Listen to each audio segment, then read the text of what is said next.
नमस्कार दोस्तों, स्वागत है आपका study with Sagar YouTube channel पे। दोस्तों, जैसा कि पता होगा कि जेएसएससी सीजीएल का आपका जो खोरठा लैंग्वेज पेपर है उसके हमने एक सोंद माटी बुक का जो कहानी दिया गया है, हमको सोंद माटी बुक में जो कहानी पढ़ना है दोस्तों, उसका एक सीरीज स्टार्ट किए थे। उसके पिछले वीडियो में हमने 5 कहानियाँ देखा थे। इस बुक में दोस्तों टोटल 10 कहानियों का जिक्र किया गया है, जिसके हमने 5 कहानियाँ इसके पिछले पार्ट वीडियो में हमने देख लिए थे। उबार, जिंदगी के डोयानी, धुआं धंधा, मायके लोर, अजवायर, भौजिक, बेड़ाइल, चंगा, इन 5 कहानियों को हमने इसके पिछले वाले वीडियो में देखे थे। अगर दोस्तों आपने 5 कहानियों को पिछला पार्ट नहीं देखा दोस्तों, तो सबसे पहले आप उन 500 कहानियों को जरूर ही देखें, तब जाके आपको इस वीडियो का आगे समझ में आएगा। तो आज की इस वीडियो में हम बचे हुए 5 कहानियों के सारांश देखने वाले हैं। दू पहला जोनरा, ओद दीदा, मलकी बहू, भीतर बाहर खूब, इन 5 कहानियों को आज के इस वीडियो में हम देखने वाले हैं। तो दोस्तों, अगर आप इसी तरह के खोरठा लैंग्वेज पेपर से रिलेटेड संबंधित कहानियाँ पढ़ना चाहते हैं दोस्तों, तो आप इस चैनल से ज़रूर ही जुड़ें और आप इस चैनल को ज़रूर ही सब्सक्राइब कर लें दोस्तों। आगे चल के आपको इस चैनल पे बहुत सारे एक एक करके खोरठा लैंग्वेज पेपर के सारे कहानियाँ आपको करवा दिए जाएंगे समरी दोस्तों, और साथ में एमसीक्यू प्रश्न भी इस चैनल पे आपके खोरठा लैंग्वेज पेपर से एक एक करके सारे वीडियो आने वाले हैं। तो आप इस चैनल से ज़रूर ही जुड़े रहें। तो चलिए दोस्तों, आज के इस वीडियो को हम शुरू करते हैं। जो हमारा अगला कहानी होने वाला है, दो पहला जुनरा, उस कहानी को हम इस वीडियो में स्टार्ट करते हैं। तो दोस्तों, हमारा इस टाइटल है छठा कहानी का दोस्तों, दो पहला जुनरा। इस कहानी में मेहनत का समुदाय की गरीबी दशा का मार्मिक चित्रण किया गया है। तो दोस्तों, इस कहानी में जो दोस्तों बेसिकली बताया गया है, मेहनत का समुदाय की गरीबी दशा का आपका चित्रण किया गया है। किसना बाप बांस कारीगर है। जो किसना का पिताजी है दोस्तों, ये एक बांस कारीगर है। सूप दौरा बुनकर अपने छोटे से परिवार का पेट पाल रहा है। काफ़ी लंबी दूरी तय कर जंगल से बांस लाने में दिन भर बीत जाता है। फिर बांस के कमानी पत्थर बनाता है। जो किसना का बाप है दोस्तों, ये आपका क्या काम करता है, तो ये बांस का कारीगर है। ये बांस से दोस्तों आपका सौंफ दूरा बिनने का काम करता है।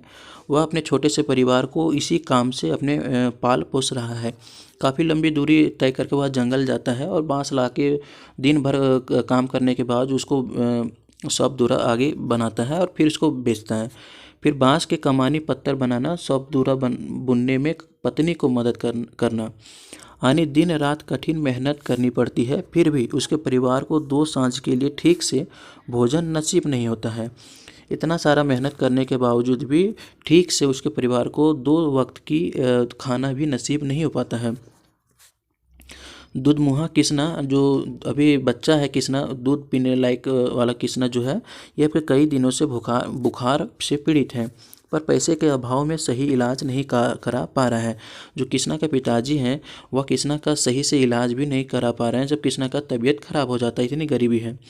गांव के कन्हैया बाबू के लिए सूप दौरा बनाने का हुक्म मिलता है। एक दिन जब गांव के ही कन्हैया बाबू रहते हैं, वह किसना के पिताजी को सूप दौरा बनाने का ऑर्डर देते हैं।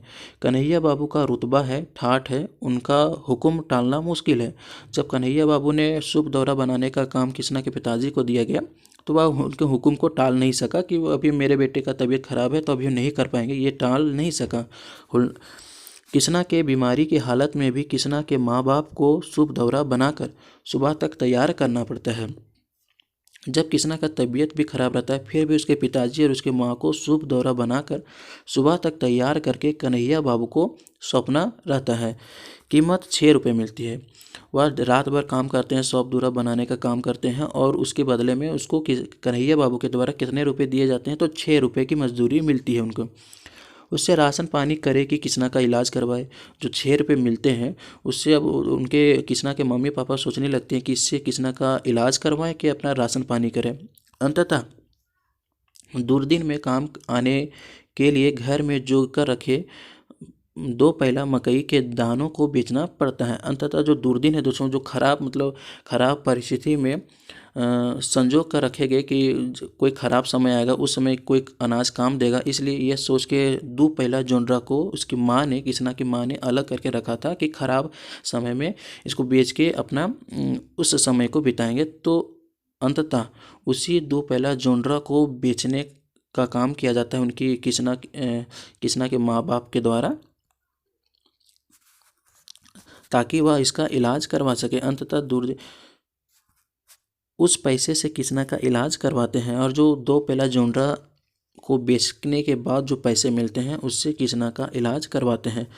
और इस कहानी में दोस्तों जो डॉक्टर इलाज करता है किसना का उसका नाम आपको इम्पोर्टेंट है दोस्तों। तो ये डॉक्टर विनय ने सहानुभूति से इलाज किया। डॉक्टर विनय दोस्तों इसका जो कैरेक्टर है ये काफ़ी विनय किस्म का आदमी है, काफ़ी सहानुभूति रखता है गरीबों के प्रति। किसना ठीक हो जाता है। बचाकर रखे 2 पेला जो मकई के दाने 2 लाख रुपए के बराबर साबित होता है। यानी कहा जाता है दोस्तों कि जो काम दिया आपने 2 पेला जोंड्रा ये इसके 2 लाख रुपए के बराबर साबित हुआ। तो ये कहानी आपका बेसिकली रहा दोस्तों आपका 2 पेला जोंड्रा का कि किसना के मम्मी पापा काफ़ी गरीब रहते हैं। ये सूप द्वारा बिनने का काम करते हैं और एक दिन जब जब किसना बीमार पड़ जाता है फिर भी कन्हैया बाबू सूप द्वारा बनाने का हुक्म देते हैं और उसकी बातों को टाल नहीं सकते हैं और उनके मम्मी पापा रात भर काम करके आपका सूप द्वारा बनाते हैं। उसके एवज में उसको 6 रुपये मजदूरी मिलता है और उससे अपने परेशान हो जाता है कि इससे आप किसना का इलाज करवाएं कि अपना घर चलाएं। तो तब जाके जो उसकी माँ है 2 पेला जोंड्रा रखी रहती है साइड करके उसको बेचती है और उसको बेचने के बाद जो रुपए आते हैं उससे आपका डॉक्टर विनय कुमार के जो डॉक्टर विनय रहते हैं उनसे इलाज करवाते हैं और अंततः जो है कहा जाता है कि 2 पेला मकई जो है सो 2 लाख रुपए के बराबर साबित होता है। तो ये कहानी आपका बेसिकली रहा दोस्तों 2 पेला जोंड्रा का सार। अगला कहानी दोस्तों है आपका ओद दीदा, जिसका शीर्षक का अर्थ है ओद दीदा का मतलब दोस्तों इस अर्थ है नम आँखें। मुख्य पात्र आपका होने वाला है चानो वाली, मौसमैत और लेखक स्वयं। इस कहानी के आपके जो मेन के पात्र हैं कौन कौन है तो चानो वाली और लेखक स्वयं इस कहानी के मेन पात्र हैं। कहानी का सार होने वाला आपका ओद दीदा छुआछूत की सामाजिक बुराई और मानवीय संवेदना पे लिखी एक मार्मिक कहानी है। तो सबसे पहला क्वेश्चन तो यहीं से बनेगा कि जो ओद दीदा कहानी है ये आपका किस से रिलेटेड है। तो ये एक समाज के सामाजिक बुराई और मानवीय संवेदना छुआछूत के बारे में ये कहानी लिखी हुई है। इसमें चानो वाली नामक एक तथा कथित छोटी जाति की विधवा महिला की मानसिक व्यथा को दिखाया गया। इस कहानी में चानो वाली जो रहती है एक विधवा रहती है, उसी के कथा को आपका इस कहानी में दिखाया गया है। चानो वाली का मर्द महतो जमींदार घर में काम करते करते मर गया। जो चानो वाली का पति था एक महतो जमींदार के यहाँ पे काम करते करते मर गया। पत्नी चानो वाली उसी महतो के घर काम जोगा कर 2 बच्चों बेटा कोल्हा और बेटी रश्मि का पालन पोषण कर रही है। जब उसका पति महतो जमींदार के यहाँ पे काम करते करते मर गया तो चानो वाली भी उसी महतो के घर जमींदार के घर काम करके अपने 2 बच्चों का पालन पोषण कर रही थी। तो सबसे इम्पोर्टेंट बात हो जाएगा कि आपका जो चानो वाली के बच्चों का नाम आपको ध्यान में रखना है। कितने बच्चे हैं तो 2 बच्चे हैं, एक बेटा और एक बेटी। बेटा का नाम है आपका कोल्हा और बेटी का नाम है रेशमी। का पालन पोषण करती है। चानो वाली मानवीय गुणों की प्रतिमूर्ति है। दया, करुणा, ईमानदारी उसमें कूट कूट कर भरी हुई है। सरलता, निश्चलता और मिलनसार स्वभाव उसके व्यक्तित्व के गहने हैं।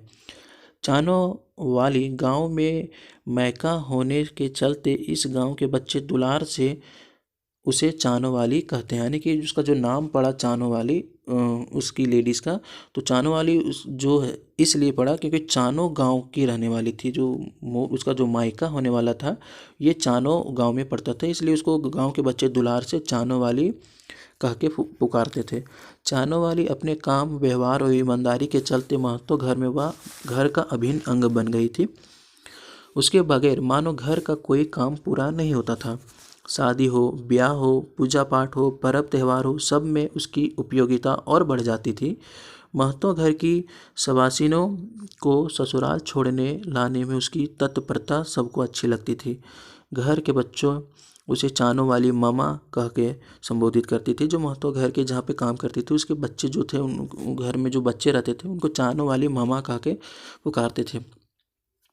उनके अपनापन व्यवहार से चानो वाली गदगद हो जाया करती थी, पर उसके सरल मन को अक्सर एक पीड़ा सालते रहती थी कि उसके महतों के घर सभी बच्चे मामा कहकर पुकारते तो जरूर है, पर पूरी तरह दादी का सम्मान क्यों नहीं देते। जो जमींदार घर के जो बच्चे थे उनको मामा तो जरूर कहते थे, लेकिन पूरी तरीके से जो दादी को जो सम्मान दिया जाना चाहिए तो वो सम्मान नहीं मिलता था।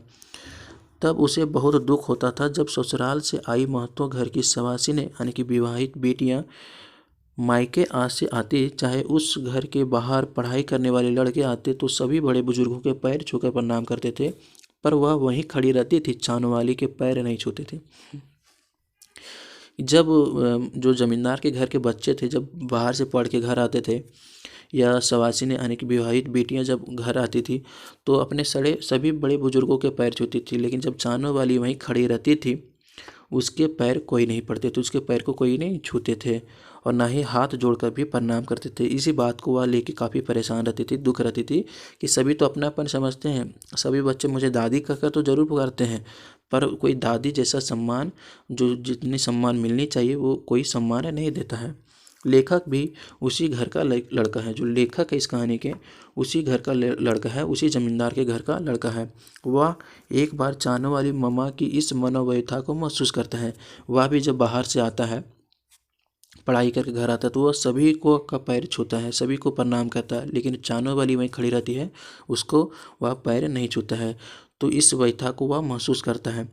वह तय करता है कि अब की बार वह जब भी बाहर से आएगा तो चानों वाली के पैर जरूर छुएगा। तो लेखक वह वहाँ पे तय करता है कि इस बार तो गलती हो गया, चानों वाले की पैर नहीं छू पाए, उनको प्रणाम नहीं कर पाए, लेकिन अगली बार जब भी हम बाहर से पढ़ के घर आएंगे तो चानों वाली का पैर हम जरूर छुएंगे। पर लेखक की मुराद पूरी नहीं होती है।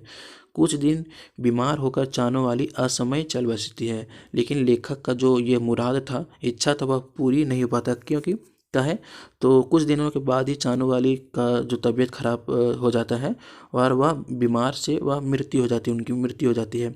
खबर मिलते ही लेखक भागे भागे आता है। तब तक शमशान में चानू वाली की चिता जलने लगी। जब तक लेखक को घर पहुंचा तब तक चानू वाली का जो शमशान में उसकी चिता को अग्नि दे दिया जाता है, वह जलने लगी थी।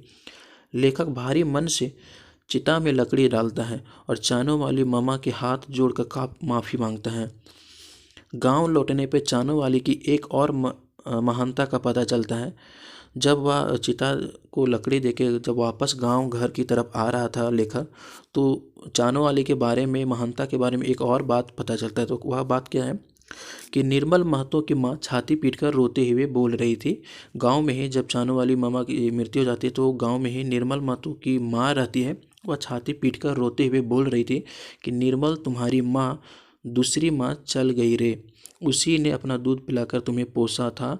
यह सुनकर लेखक के मन में यह सवाल उठता है। यानी कि दोस्तों, जब यह कहानी का लेखक चिता को लकड़ी देकर वापस आ रहा था तो एक तरफ देखता है कि निर्मल महतो की माँ छाती पीटकर रो रही थी और निर्मल को बोल रही थी कि तुम्हारी दूसरी माँ आज चल बसी रे। क्योंकि जो चानू वाली मामा थी दोस्तों, उन्हीं ने अपने दूध पिलाकर